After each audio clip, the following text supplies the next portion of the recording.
The month of February has come and gone, which means we got a month's worth of fresh Blu-rays for the collection, so let's check it out.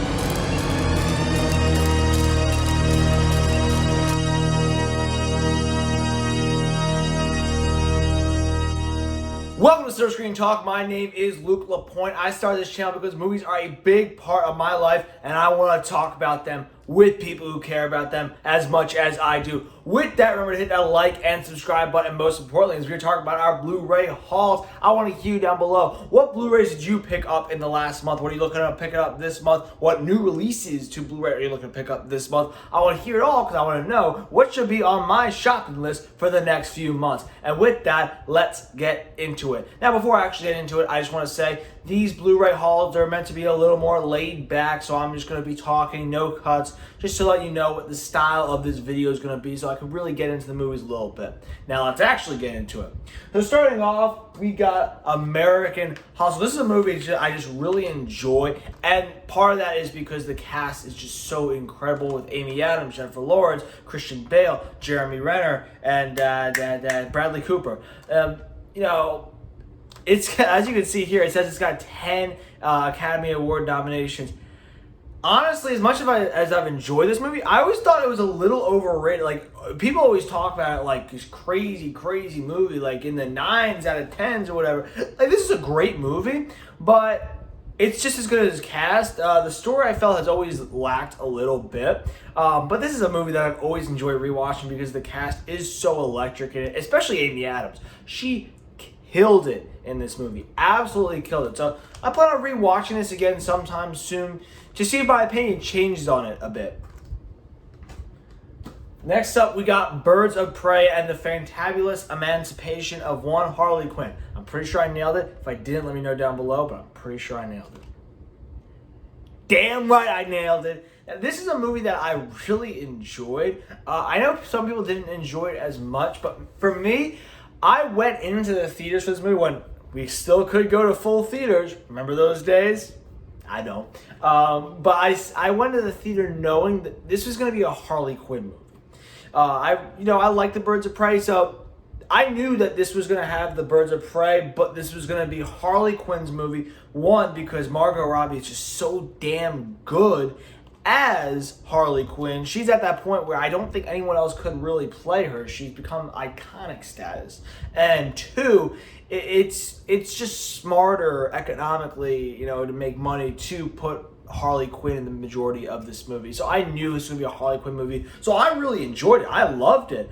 I thought there was really interesting action. It was much more grounded than other DC movies. I think the supporting cast, our Birds of Prey cast, was really good, including Mary Elizabeth Winstead, Rosie Perez, and Journey Smollett-Bell. I think they were all incredible, especially Mary Elizabeth Winstead, who I absolutely love. Death Proof, Sky High, for those of you who remember Sky High, and Scott Pilgrim, so many others, Die Hard, Live Free or Die Hard. So I really enjoyed this movie, and I'm really excited to see if they have any sequels to this, and where Margot Robbie takes this character in the Suicide Squad that's supposed to come out this summer, which I think is going to be incredible.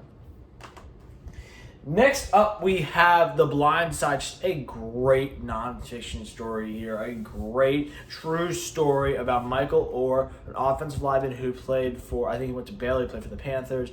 He was adopted, obviously, if you've seen the movie. It's a great story. As someone who loves football, who followed his story once he got to the league because this movie came out, it's always great to see stories like this. It's very inspirational. Sandra Bullock, this might be one of top 3 performances for me. She just absolutely killed it.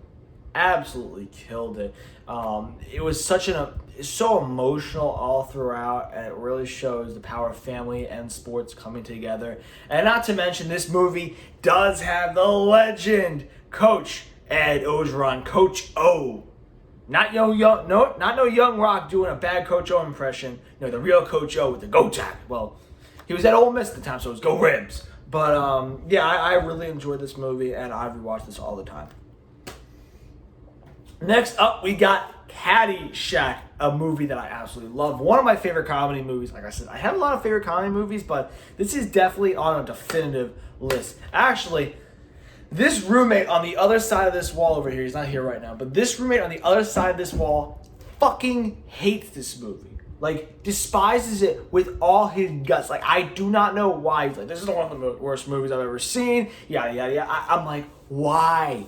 Why? This is comedy gold. Rodney Dangerfield, Chevy Chase, Bill Murray is freaking hilarious in this movie. Freaking hilarious. I love this movie. And it's not a bad damn golf movie either. It's a really good movie. And it's a quintessential 80s comedy. Next up, we have Dodgeman. I'll talk about quintessential comedies. This is a quintessential 2000s comedy. Another one of those quintessential sports comedies. This is a movie that, honestly, my parents didn't let me watch in the beginning because they thought it was a little inappropriate. Which is going to be ironic when I get later in this Blu-Ray haul.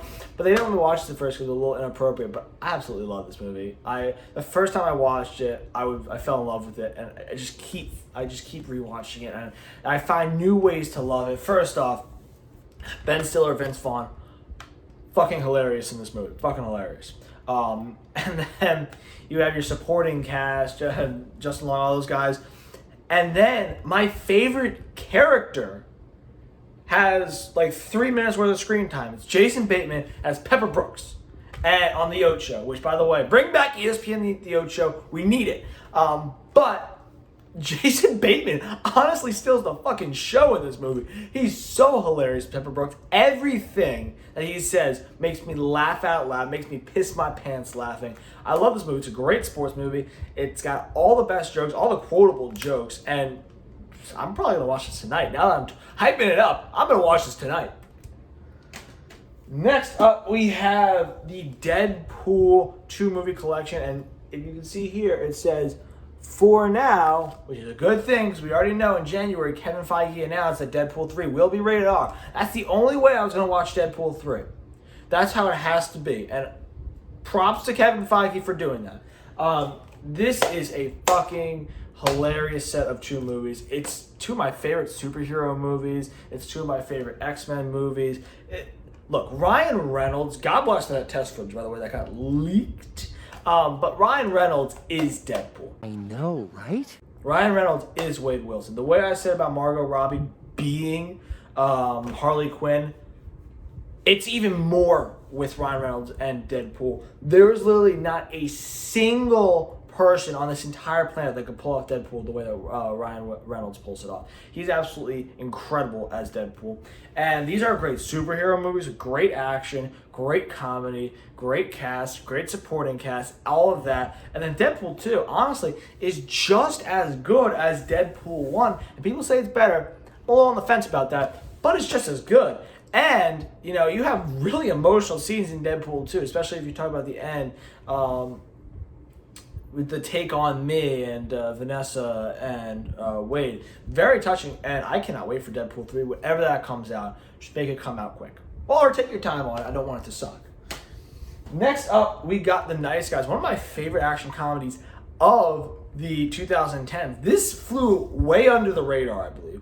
I feel like this flew way under the radar. These 2 are such a great pairing. Ryan Gosling and Russell Crowe are such a great pairing. The straight guy versus the guy is a little off. But they're both funny in their own ways. And the plot of this movie is pretty solid. It's very clever. Shane Black wrote this and directed this, so you knew it was going to be good. But it's very clever. The comedy is very clever. There's so many moments that make me laugh so much. I'll put a clip in here right now to show you. No! Deep breath. You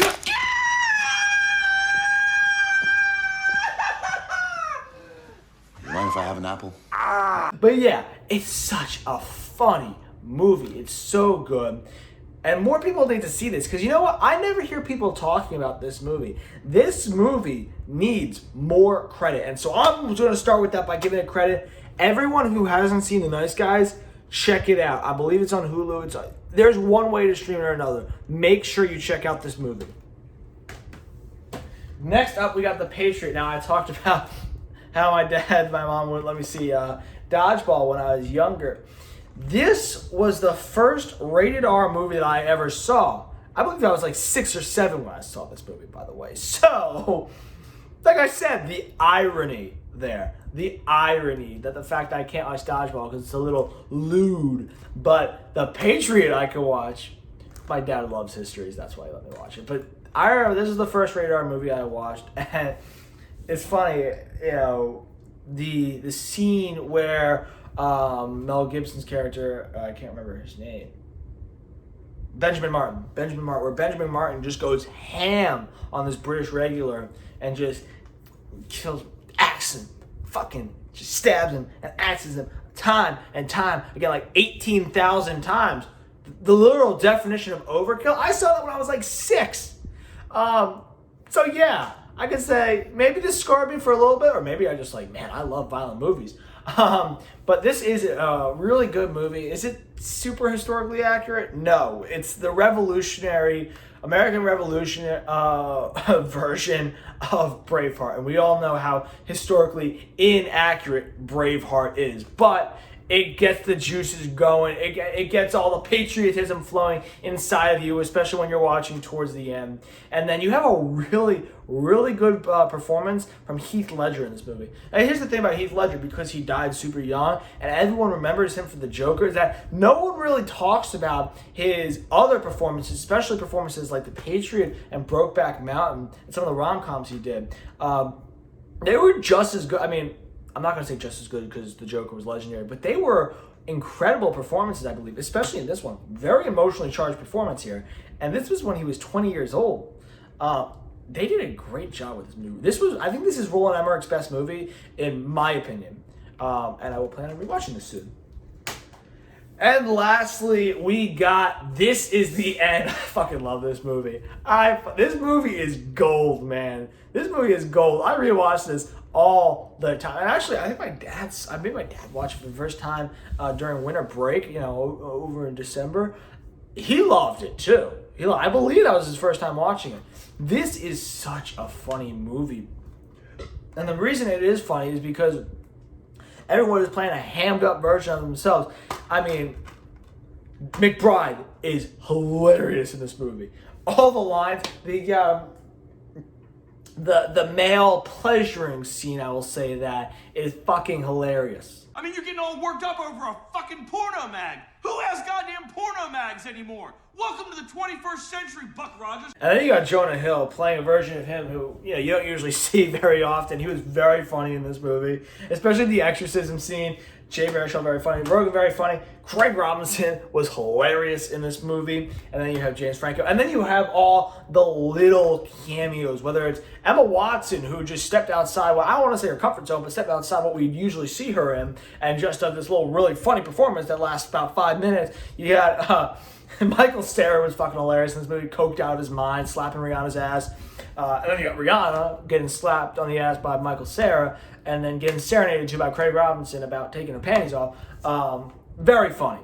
Very funny movie. I love this movie. My roommate and I rewatched this movie a couple weeks ago, and it doesn't get stale. It doesn't get stale. It is so, so funny.